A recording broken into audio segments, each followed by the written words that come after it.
Welcome to Playful Podcast, your guide into the underground scene where we discover topics on kink and electronic music every week. Don't forget to subscribe to not miss out on our next episode. We are here today with Zoe Angelina, better known as DJ Fuckoff.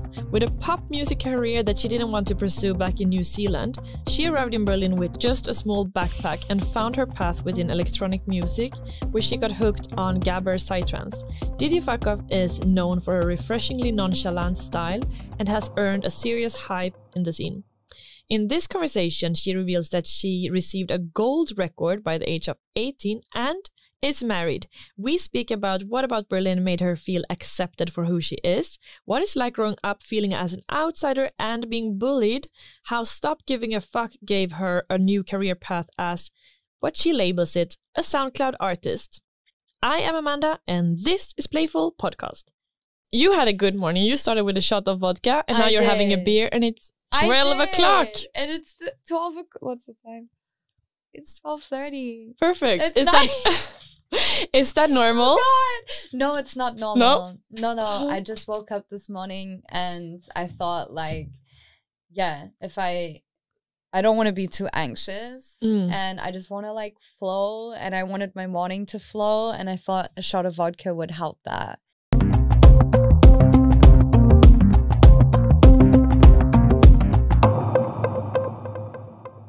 Like you're from Germany. No, I'm from Sweden, actually. Okay. Yeah. Nice. Yeah. Okay, do you speak German? No.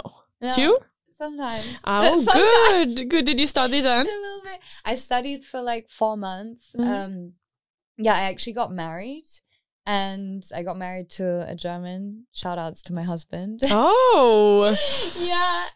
And I had to learn German for like this. And also I wanted to learn German because I'm in Germany, I guess, and it's just like much easier to go about life if you can understand some things and read some letters. Oh my God, so like, true. I open the letter and I'm like, nah. But now that I'm like learning and have been learning, I can like pick up key things and it's not as scary anymore. No. Reading letters isn't as scary. Did you meet in New Zealand?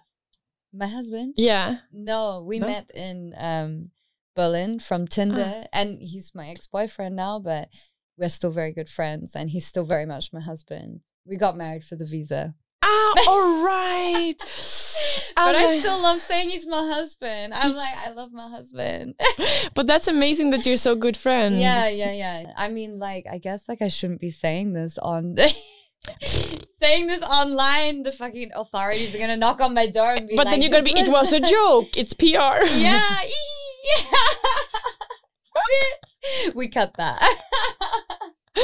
Oh my God. But who are you as a teenager? Like if we go back in time a little bit. Okay, we're going back in time. I was pretty like chaotic and like, I don't know, I guess everyone is a teenager. You're pushing your boundaries, pissing off your parents, and trying to figure out what you can and can't do.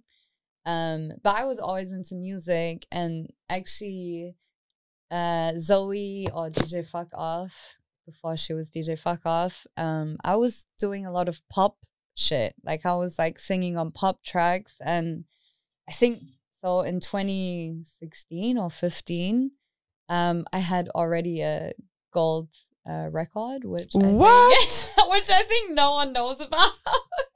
All right. It was really random. Like I had two friends, and they were just like, yeah, we like heard you singing one time, and like maybe you want to come to Red Bull Studios and like record a track. And I was like, okay, what the fuck, Red Bull Studios? And I was like super young and shy. How old were you? You said maybe 18 when I recorded this track. I was still in school, I'm pretty sure. And yeah, the track got released and it blew up. And yeah, I think it was being played like by Diplo and shit, like super random. And it was like a one hit, like, well, for me, it was my like one big hit when I was younger. So I thought being a pop star was my calling. And I started making like, or like doing this kind of stuff. But then I realized it's not my calling being a pop star. How did you realize that? Like what? I had a meeting with Sony Music, And I had like 3 lunches with them when I was like 19, like freshly out of high school. And they wanted to do this whole like, okay, we're going to hook you up with these producers. We're going to put you in these situations. And yeah, we want to like just put money into you and make you this thing. And this idea that they had. Make you the new Britney Spears. Yeah. You're like, actually, no, that's not me. But in my own way, and like this is what he didn't fuck with, and I was like, here's my ideas, kind of like here's what I want to do, and he's like, yeah, that's not really gonna work, because I wanted to do more rapping. I wanted to do this kind of like mix of Amy Winehouse, Erykah Badu, kind of like Lil Kim, so like having the cross of singing, rapping, and still, yeah, I don't know, talking how I want to talk and stuff, but that was not his idea, so I was not with it. But that takes a lot of like self-security or like self-knowing, right? Yeah. As an 18-year-old, I guess you often haven't found yourself so much. Yeah. And easy fame or easy money is often like what, you know? Yeah, you're no, looking for your totally. first kind of jobs and these things. So, I mean, that's very much respect. Yeah, I mean, it was a lot. But I think, I don't know, growing up, my mother, she always kind of let me do what I want to do, say what I want to say, and be how I want to be. And shout outs to my mom, because I fucking love her. Like, this, I think, gave me a lot of confidence to, like, you know, if someone says something that I don't like, or if they're trying to, like, maybe not manipulate, but put me in a situation where they say, oh, this will be so good for you and da-da-da, but it's not like where my heart is, I guess. And I always like felt quite aligned with what I want, and I think where I wanted to be, and that wasn't it. So I was like, okay, fuck it, I'm gonna just do kind of my own stuff. And so then I became a SoundCloud artist, and then that was my next calling. SoundCloud artist, that's the new Instagram model. That's the new Instagram model. Yeah, I was like, just like after this, I was like, okay, I want to do music anyways. So I was just releasing hip-hop tracks on SoundCloud, just rapping about my life, rapping about everything. It was like, yeah, that was my therapy as well, I would say. This episode is brought to you by The Code, which makes me super excited as I'm a big fan of them and what they do. I bet you who are joining me in this interview and listening to Playful Podcast is just like I am excited about Berlin's club scene. Maybe you even live in Berlin, and if so, you know that part of the fun is getting dressed up and ready for the evening. At some clubs, it's even a necessity, and in my case, it always creates a tingling feeling in my body whenever I'm getting ready for a club and put that extra love to what I wear. This is why I'm so excited to tell you about The Code, which is so much more than a shop. I would say it's almost like a force. Not only do they work with so many independent local designers who are already part of the scene, but they genuinely love club culture, kink parties and techno. They have a beautiful space that's located just in front of Kit Kat. Convenient, right? The Code was launched from the Berlin fetish and club scene. And this is why they are authentically shining a light on independent designers and artists that are creating the aesthetics of the Berlin underground. Whether you're going to Kit Kat Berghain or a private party, or even want to surprise your partner, The Code is the space where individuals can explore and embrace their own kink, sensuality and hedonism. Except the most fabulous and sexy clothes, The Code also offers various jewelry and sex-related products. The Code is a sex-positive space where anyone can feel comfortable stepping out of the norm, with respect, support and without judgment. So whether you're new to the fetish and club scene, or if you've been in the game for long, The Code is the perfect place for you before you go out in Berlin. Thankfully, for you who don't live in Berlin, you can look at their website and on their social media, like Instagram, to find inspiration and even order pieces. And you'll get an immediate feel that this is something else. this is the place, almost like a community for people who are passionate about club culture, fetish wear and techno, and you are invited in.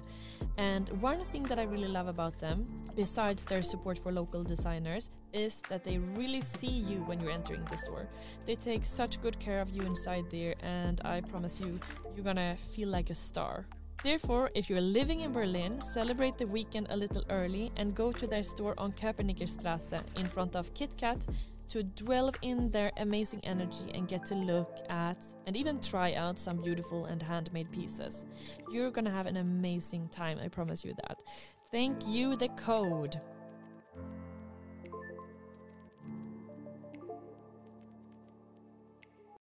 All right, and you did that when you lived in Berlin as well? No, this was all happening in New Zealand. Ah, yeah. And I mean, I still am on SoundCloud now. I'm still a SoundCloud artist. That'll never change.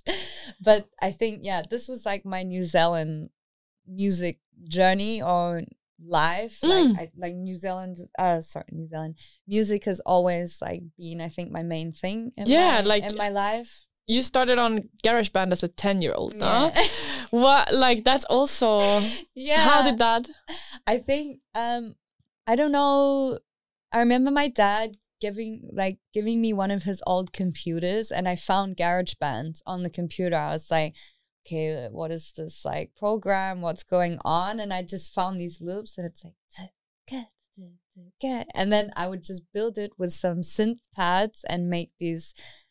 I don't know, random loop tracks and burn them on CDs and then like play them to my family. And you didn't sing on them? No, I wasn't singing on them. I was just like producing, and I just was like, okay, like I'm just gonna like when burning CDs was a thing. Like, I love that. I mean, it wasn't actually that long ago. No, but still burning CDs was so sick. Yeah, it was so sick, and it felt so exclusive. Like, ooh, I got the new hit from blah blah blah, and it was like, it's for free. This was sick. But I think I got into this because my dad, growing up, he was buying me like all the Ministry of Sound CDs, you know, the Ministry of Sound CDs. Recognize, but not. They had like 2008, 2009, that have like baseline Ministry of Sound, that have all these different kind of like themed CD compilations. Oh, yeah. And yeah, I used to listen to a lot of electronic music when I was super young from these CDs. So that was your inspiration?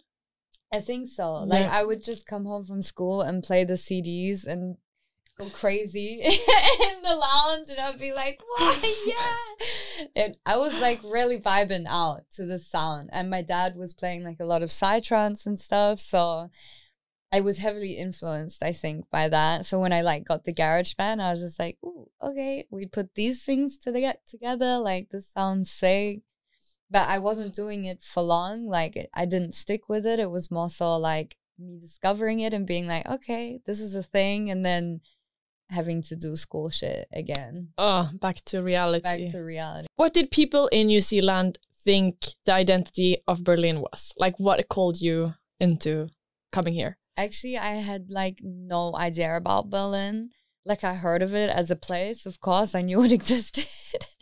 But I felt like in New Zealand, we're like hella in a bubble. It's really crazy. Like, and I notice it more now, like since I moved here, I'm like, holy shit, like I'm learning so much stuff that I had no idea about. And thinking back when I lived in New Zealand, like I didn't know anything about Berlin. I knew that Berlin was like techno, kind of like they had the whole techno scene going on here. And you were familiar about it, or with it, I mean? Yeah. Mm-hmm. I got introduced by like some friends in Auckland who were hosting techno parties. And one of the guys who founded the techno party, he told me about Berlin and that he lived there, and about Berghain. And I was like, ooh, Berghain. It sounds like this mystical place. Like, what is Berghain? And I came to Berlin when I was 19, I think, just for backpacking. Like, I was backpacking a bit around Europe. I did this like, what what do you call it? Like when there's like a website, couch surfing. Oh yeah. I did couch surfing in Switzerland actually. And this was my first time like properly traveling alone.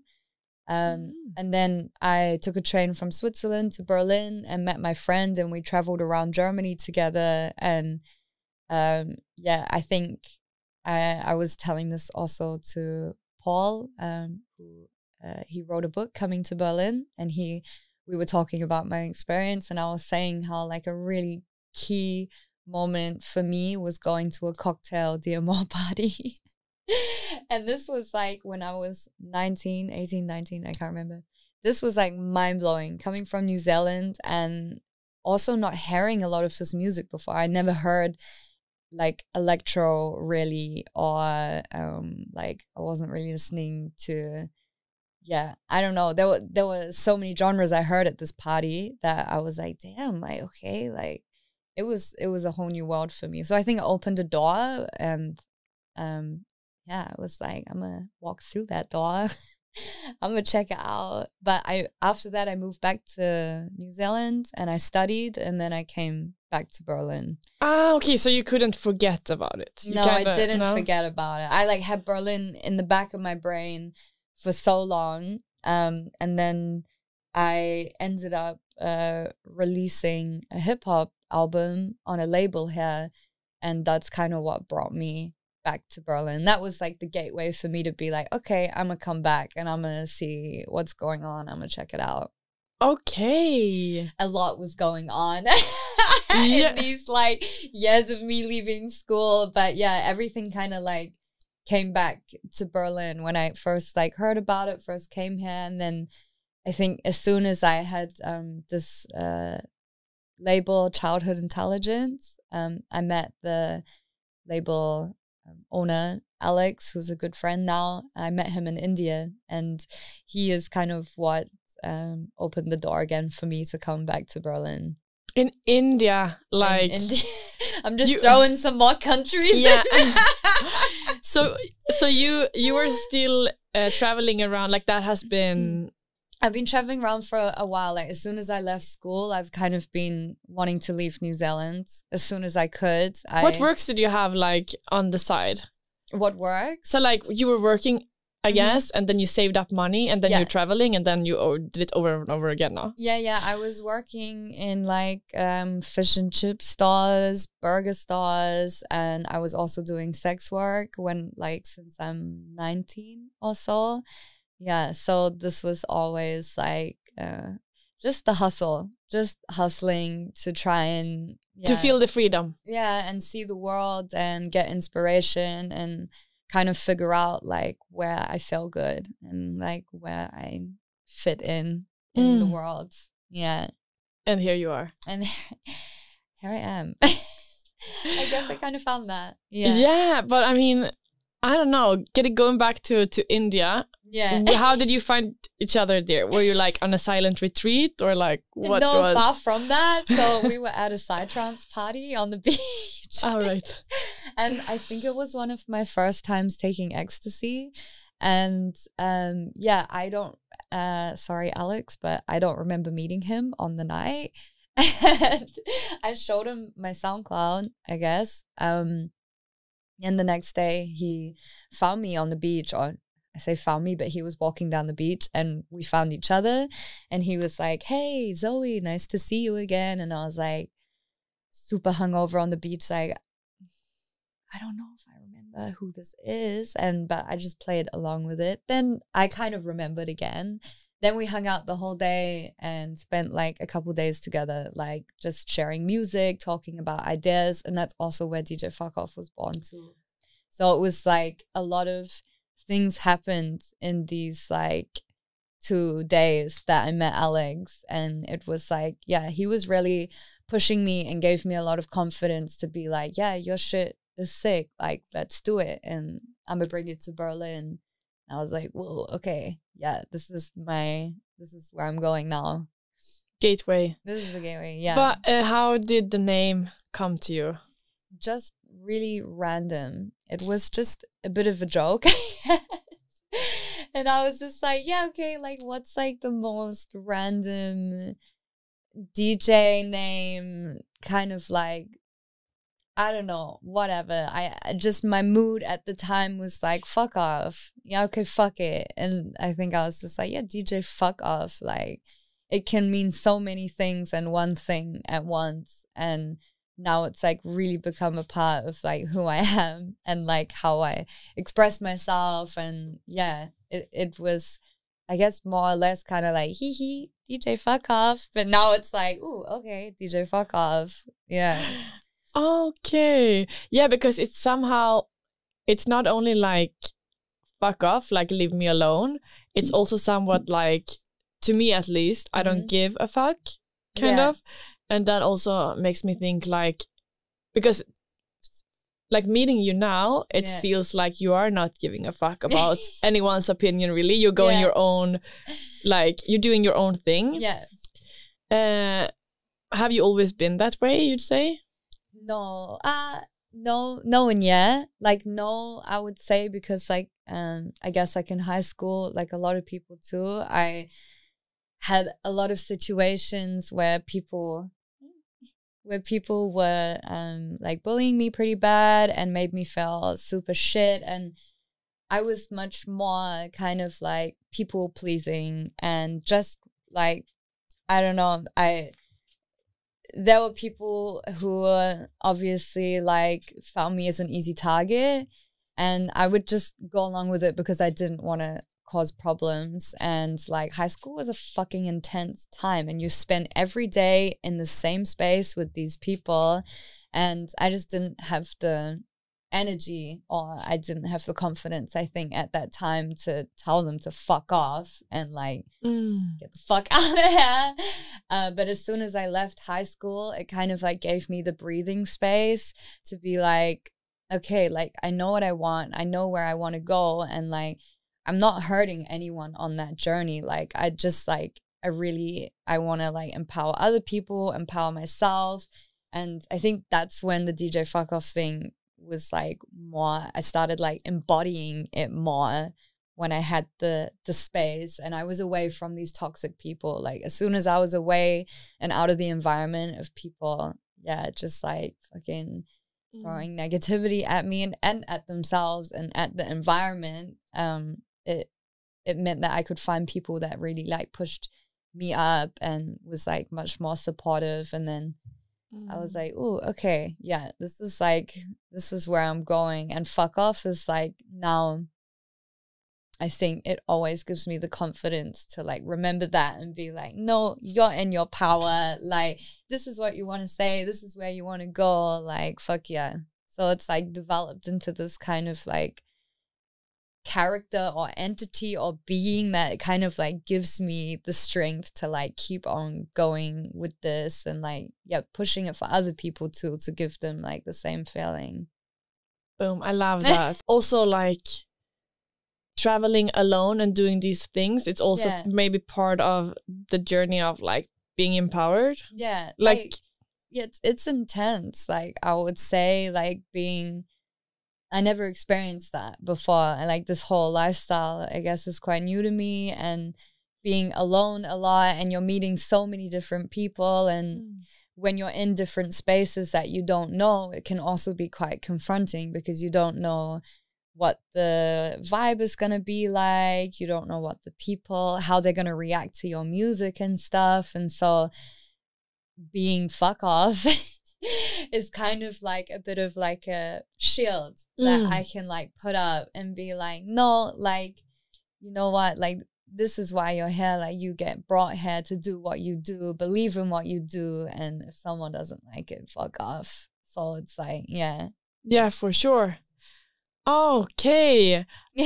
So it feels really, it's like I got so much depth from the story. Yeah. And then when you got here, how did you feel? Like, is kind of Berlin the first place where you felt you could, like, you know, that you were not being judged and you could feel like, or because this is something I've heard from a lot of people also. It's something with the city where people don't really look at you in the streets, and it's like, I don't know where that comes from.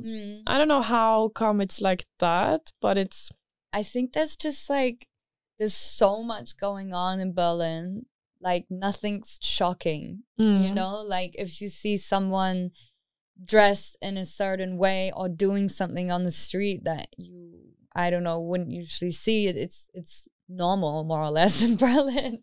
Whereas, like, in other countries, or say, like, in New Zealand, people are like, what the fuck? What's wrong with no her? one wants Like, to what is she stand out. doing? Yeah, it's like, for me, I always, like, had, I guess, my own style and my own way of, like, speaking and being. And I was, like, quite, yeah, I mean, I discovered it more so the couple years before I came to Berlin. So once I left high school, I was being more comfortable with this. And once I just, like, started discovering more, like, you know, how, like, my sexuality and being open about that, and also, starting sex work. And I was really, like, scared to tell people, like, hey, like, this is what I'm doing. And I think the way of me, like, like, easing that into conversations with my friends is, like, I would go for a job, I would make a bunch of money, and then I'd be like, hey, everyone, let's go out for drinks. They're on me because I just had a job.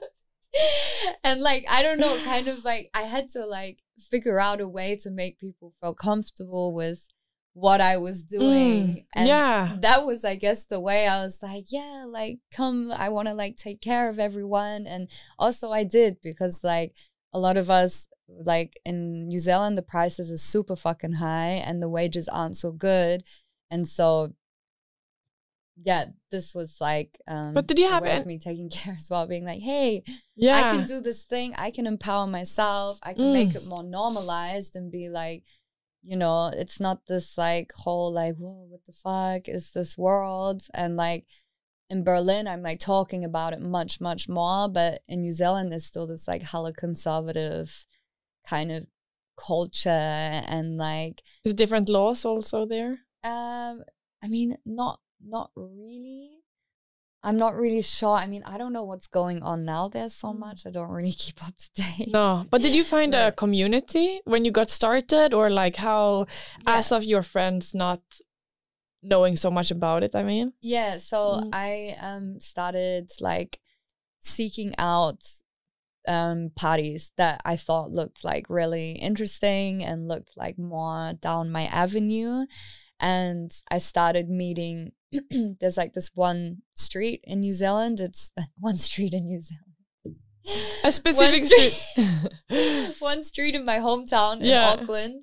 And it's called Karanga Happy Road, K Road. And this is, like, the hub of kind of everything creative or, like, more out there, I would say. And I met a lot of people on the street, specifically. Like, there was one cafe, restaurant, bar I used to hang out at called Verona. And this was, like, a hub for creatives, musicians, artists. And, yeah, this was, like, a space where I kind of found more or less, like, my people. And they gave me opportunities to start DJing, and were, like, pushing me a bit more, like, yeah, like, if you want to do this, you should, like, get into it. So, cool. Yeah, this kind of happened just before I left to Berlin, though, more or less. So within, like, 1.5 years, 2 years, I kind of just felt my groove and just, like, found my people and my vibe. All right. Yeah, and then I moved. But they're also doing amazing stuff now in New Zealand and, like, doing really sick shit for the scene. So you're happy to come back then as well somehow. I'm happy to You're come not back. Avoiding the hometown, because I guess a lot of people also do that because they feel like, now I have found myself and I don't want to go back to the person, like, how I was viewed back then, or you know, like, feeling that they were not being themselves or whatever. Yeah, I think that still freaks me out. Like, I had a lot of shitty times, I guess, like, in my hometown, and I guess I'm kind of, like, scared to go back to that and be like, what, like, walking down these streets again and being like, shit, like, this was, I don't know, I feel like I've changed a lot since then. But also, it's, like, really good to see that people within my community have also been, like, growing this kind of scene, and I can come back and be like, fuck yeah, like, let's, like, work together and do some stuff. So I am excited. Yeah. Scared, nervous, but excited. But yeah. as you found a community, a music community, did you also have a community as a sex worker? No. Never? No. You just did it all yourself? Yeah. And I didn't really like, yeah. I only told, I guess, like a few of my close friends, but I didn't know anyone really. I had one friend who was working in the strip club, and she was a really good point of contact to like talk to about these sort of things. But I also didn't like really feel like I could talk about it much. Yeah. That sounds hard a little bit to not like, because, yeah, I don't know if it's legal to buy sex in New Zealand, or if this... I also don't know. No? No, I don't know. This is what I mean. A community is so good. Like, it's really making you also be aware. But then, yeah, I mean, that must have been also like a bit rough, I guess, to not have that, like, people around you who can tell you about... I mean, also all work somehow needs a part of education. Yeah, totally. So you had to find the education yourself. Yeah, I had a lot of fucking weird experiences to figure out like how to handle myself within these within this kind of work. And yeah, a lot of shitty stuff, but then also a lot of really good stuff. And I met a lot of really good people. And now in Berlin, I found a community, and I found like, yeah, a huge community actually with like giving so much support, like resources, and yeah, it like gives me a whole nother feeling which I never had before in New Zealand. But it also gives me the confidence to speak about it openly, and like also like merge it with my music, like and I think I'm slowly like getting there. Also doing my Onlyfans, I'm like, ooh, exactly, I'm like bringing it together slowly, which I mean, yeah, I really love like expressing myself this way. And like, I guess you can also hear it in my lyrics that I love expressing myself this way. So I think it makes sense now that I can like figure out a medium how to bring the two together and like have them coexisting, and like, yeah, seeing how it develops, I guess. Yeah. Did you start OnlyFans recently? Yeah, last week. What? Yeah. Last week? I'm a baby on it. Okay. Do you have any plans for it? Like, what's your vision? My vision? So, like, so far, I've just been posting, like, behind the scenes pics from, like, photo shoots, like, few, like, little bit nudie photo shoots. That you did yourself, or with the photographer, or with like friends. With friends. Okay. Yeah, and kind of my vision for it is to do so, as well as being like kind of an insight into background stuff going on in my life, also educational in a way, because I want to do production sessions and break down, like do live streaming of like me breaking down my tracks, and like, yeah, having people, if they want to like ask questions, going through things, and having these like themes. Like I have a really nice idea of like every live stream being a different theme, and I have like a different outfit, and I'm like, maybe I'm making music themed to my dress. So I don't know, maybe I'm wearing like a Halloween outfit and I make some like spooky drum and bass remix. I don't know. But is it always gonna be like combined with something sexual? No, not always. No. I think that'll definitely be an element of it, and always like we'll be playing with it, but not necessarily like that all the time. Like, I don't know, maybe I'm just like posting a status update or posting a pic of me at the park drinking a beer. Okay. Just like random stuff too. Like I don't really like sharing too much about like what I'm up to during the day or something on Instagram. And I tried to get a Twitter, but I can't do it. Like I can't post like updates, or I have a lot of thoughts, and I'm thinking really all day and have things that would be nice to share, but I don't know. somehow I just like, I can't do it. So maybe like with OnlyFans, it's kind of like for the people who are like really interested and would really love to like know about my music and know about what's going on. I would be like, I don't know, making some cool ideas on ways to like share that and show more of that. All right. Yeah, maybe OnlyFans is the best channel for that. There's like so many. We're having Patreon, for example. Yeah, I saw that. So yeah, so there's like, I don't know. Yeah, I'm also not on Twitter. Yeah, I tried, but it's just, I don't know. It doesn't work for me. I just like the other day I was on the train and I left the train and I really loved the smell of train tunnels. Like they have this certain smell, like train stations. Yeah. I mean, some of them are a bit nasty, but like, I don't know, there's like a smell. And I just thought, okay, I'm going to post a tweet like, the train tunnels smell nice. And it got like 2 likes.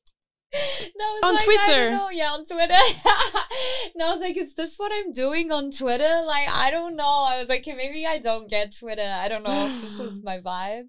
But yeah, I guess like with Instagram and maybe Twitter as well, it's for me, I'm having problems all the time with being hella censored. Like, I get deleted. I've been on Twitter too. No, not Twitter because I haven't posted anything. But I think Twitter are more they're more chill. They're more chill. Yeah, okay. That you can post like, because actually you can post like some like more like sexual stuff. Yeah, on Twitter, and they just like post porn. They don't you even can blank it. I think they're like it's open. I think. Okay, crazy. I didn't know that. Okay, so it's a lot different to Facebook and Instagram. Yeah, yeah.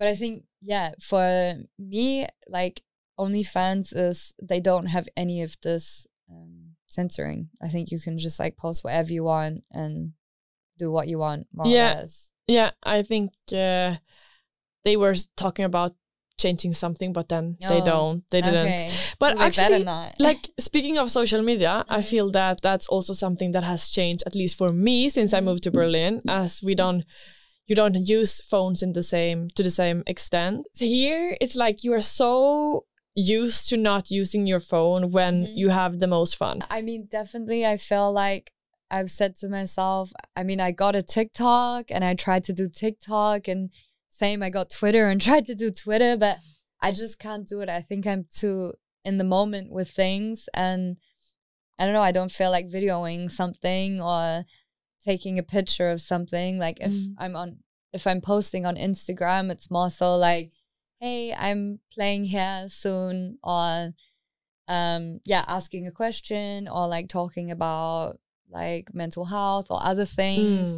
And it's more so topics or things that are like, I'm in a space right now where I'm at home and I'm like, okay, yeah, I'm going to be like, hey guys, this is like what I don't know, want to talk about or come to this gig. But if I'm out doing something or at a party or anywhere, I'm generally not like on my phone or. No, exactly. Yeah. So you have no wedding pictures then? I have one wedding picture. You have? I do, and it's very cute. Yeah? Yeah. So how was that? Like, you met on Tinder, and then... Yeah, and we met on Tinder, and my visa was about to run out, and so... How long ago was this? This was like 2 years ago or so. Yeah.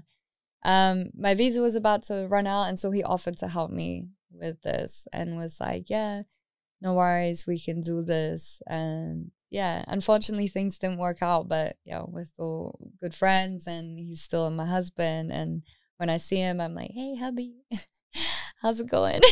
Speaking of Berlin, the Berlin scene that you found when you got here, do you feel, what was your impression of the techno scene? I mean, it was quite overwhelming. It's a lot going on, and I don't know. I mean, I kind of have my own little bubble, and it's kind of like how I see the techno scene is what I see online. And I have like my little supportive friend circle where we're just sharing like memes and emojis and music. So it's pretty cute, this kind of like thing that I'm in, I guess, with like the techno scene. And if I'm not doing a gig, then I'm going to my friends' like parties that they're playing or hosting, and they're always like super queer, really cute, and have like, I don't know, like I feel really safe at these parties, and that's the scene I know, I guess, in Berlin. And other than that, I kind of like avoid other parties or places where, yeah, I don't know, that I just have in the past gone to and haven't felt comfortable. So yeah, I kind of see my like little bubble in my social media world, I guess. And there's a lot of people who I've never met before, but I'm always in contact with online, and we're like sharing the same views about music and maybe about what we want and how we like things. Yeah, maybe you get this kind of radar when you've been in the situation where you feel like neglected or not seen or not like respected for the person you are. Maybe you are more sensitive to like finding, like you learn by doing, right? Totally. On your mistakes or like mistakes, quotient mark. But that also makes us like become more sensitive to the situations where we don't feel we are allowed to be ourselves. Yeah, I mean, like, I've been at a lot of parties which are this more kind of like what you would see as this like classic Berlin techno party, like what I would see on TikTok or I don't know, like what you would think. And these parties that I was at, like, there were some of them that were really good and like I had a lot of fun, but it's more like rarely. And yeah, I just didn't feel as comfortable in these kind of like classic, I don't know, like no hate on that scene. Like everyone has their own like thing going on and also how they feel in a scene. But I guess like, yeah, I just had to like be in these spaces to know that it's not where I'm like feel like I'm thriving the most probably, or feel so comfortable. Yeah, and now you're a Soundcloud musician. Now I'm like Soundcloud DJ. What was the name? A Soundcloud musician, producer. Yeah, Soundcloud producer. Oh, that's it. Yeah, yeah. And this is a bubble in itself. Like the whole Soundcloud bubble has really got its own thing going on. Like, yeah, it's like this more underground community, I guess. And I met a lot of people also through SoundCloud. And like if you would look at your future visions for DJ Fuckoff, what are they, would you say? Oh, I have no idea. I mean, like, I just want to keep making music that makes me feel good and makes other people feel good. And I just want to work on doing some crazy live performances. I think this is like my vision. I don't really have a plan, but I'm just kind of like seeing how I feel every day and being like, okay, today I'm gonna do this. All right, feels like that sounds easy.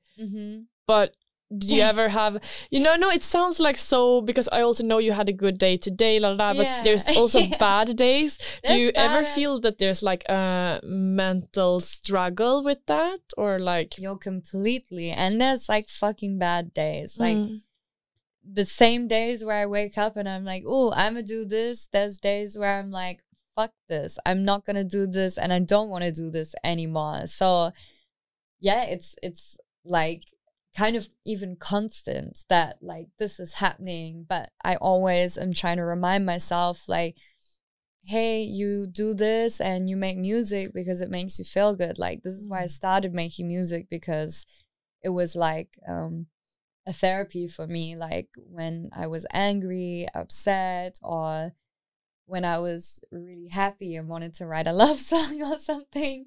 Like it's a way of expressing myself and kind of not letting the like industry make me scared about that, because I'm still quite new into discovering how things work and the systems and kind of like magazines and things, and there's like these things going on and everyone kind of has their own like opinion and way of doing things, and sometimes it's like for their own benefit, and sometimes it's because they really want to push you. But yeah, I'm trying to navigate that. Yeah. And like remember and center myself that like, you know, I'm doing this shit because this is like what I've always done to make me feel good. And then seeing how people react on my music and like follow what I do, I'm like, hey, this is like,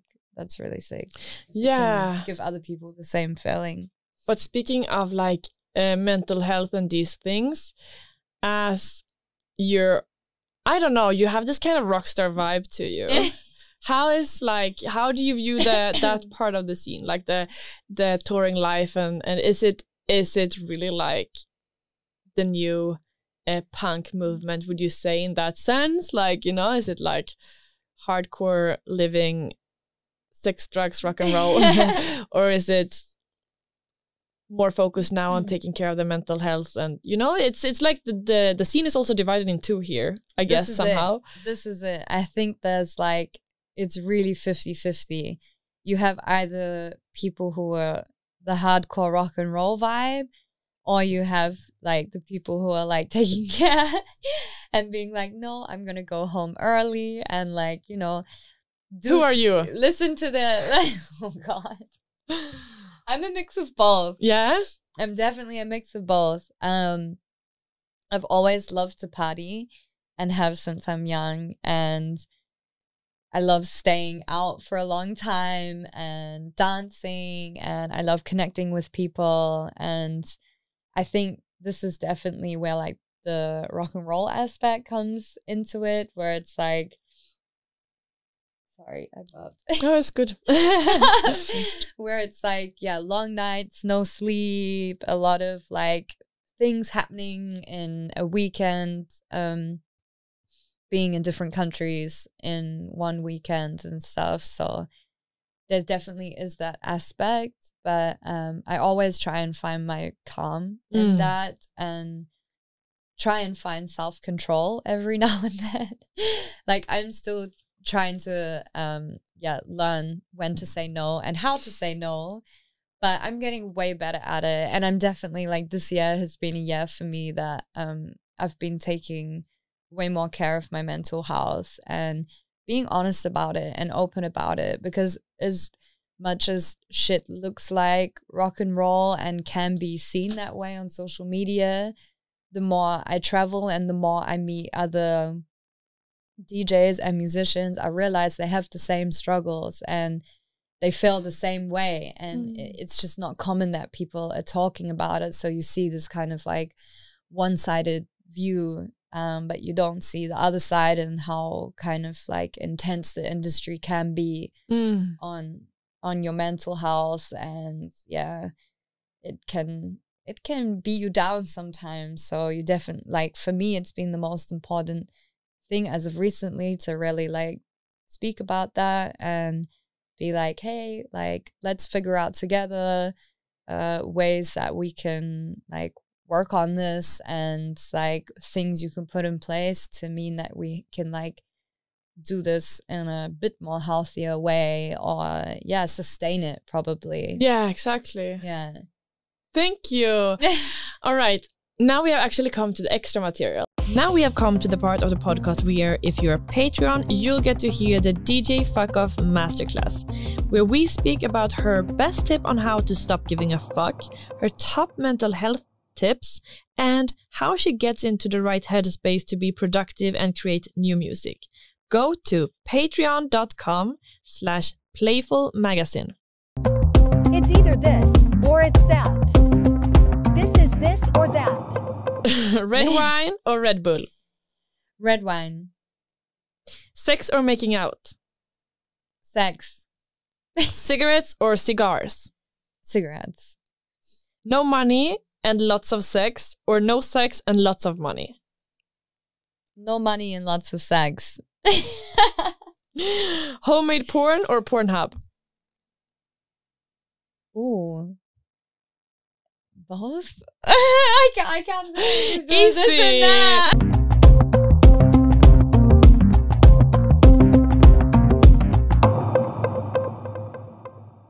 This part is that I have made some assumptions about you. Oh, sick. Okay, I like that. Based on like how I perceive you on social media mostly. Mm-hmm. And you let me know if they are right or wrong. Okay, sick. Are you ready? I'm ready. Okay. You are reading the stars, the moon, and horoscopes obsessively and know it's facts. Yes, I'm reading obsessively, but I am aware that it's not always facts. But I'm checking it every day. Yes. Every day? Yeah. Oh, wow. What star sign are you? I'm a Virgo. The Virgo, which one is it? Virgo's the Virgin. Oh, the Virgin. I'm the Virgin. Oh, yeah. I don't know so much about them. Yeah, I mean, it's a cool star sign. I really fuck with Virgos. I really do. I meet a lot of Virgos and I'm like, yeah, you get that. Cool. What's the signatures? One of my best friends, she has the exact same birthday as me. Oh, really? And I also really vibe with my own sign. Sagittarius. Yeah, what's your sign? Yeah, Sag is cute. Yeah. Sag is cute. Yeah. What's the personality traits of a Virgo? Yeah. I think like Virgos are quite like analytical. They're like very aware and very like observant. So they're kind of like, yeah, I think you like put a Virgo in a room and they're always like quite like, you know, they're picking up on all the things going on. And like, I think Virgos are thinking like, I don't know, how can we kind of like solve this situation and do it like in the best analytical. way. Yeah. Yeah. Okay, cool. Yeah. Are they living on the edge a bit, or is that not compared to the, like that's not included in the sign? I just feel that you are more so like taking it every day is a new day, and you just like, is that like included in the sign somehow? I think Virgos are very like passionate about what they do and they like push that really hard. So I think that's what I resonate with. But there's definitely some Virgo traits which I don't think I follow. No, yeah. Apparently we have like 3 signs or whatever, you know, like moon, star, rising, or what's name.